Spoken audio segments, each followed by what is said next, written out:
Viral jembatan Sei air tenang Langkat putus dan truk nyaris masuk sungai, akan dibangun ulang akhir Juli tahun 2024. Jembatan Sei air tenang yang menghubungkan Kecamatan Padang Tualang, dan Batang Serangan, Kabupaten Langkat, Sumatera Utara putus.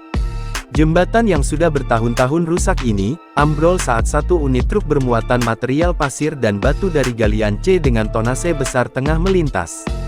Kejadian ini pun beredar viral di media sosial. Amatan wartawan di dalam video, truk yang tengah melintas tersebut nyaris masuk ke dalam sungai. Namun, posisi truk sudah tergantung dengan kondisi muatan material pada bak belakang sudah berserakan.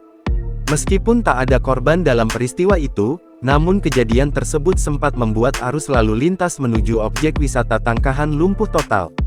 Sementara itu, Kepala Dinas Pekerjaan Umum dan Penataan Ruang PUPR Sumut, Mulyono mengatakan jembatan Sei air tenang yang menghubungkan Kecamatan Padang Tualang dan Batang Serangan yang ambrol, akan dibangun ulang. Ini kita masih melakukan upaya-upaya tindak lanjut, jadi ini masih kita diskusikan. Dan kalau memang ada jalur alternatif, kita akan tinjau.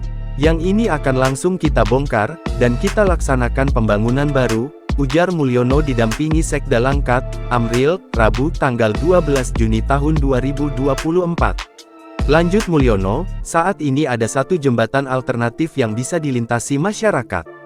Mungkin kita bikin jembatan darurat nanti di situ, ujar Mulyono. Sedangkan itu, pembangunan jembatan Sei air tenang baru akan dilaksanakan pada akhir Juli tahun 2024. Anggaran pembangunan jembatan Sei air tenang mencapai 20 miliar rupiah. Pembangunan jembatan itu lebih kurang 5-6 bulan, ucap Mulyono.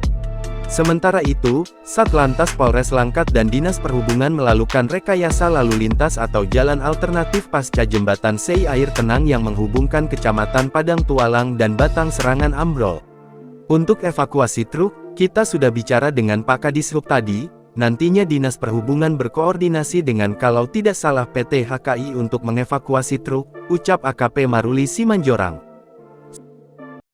Download Tribun X sekarang, menghadirkan lokal menjadi Indonesia.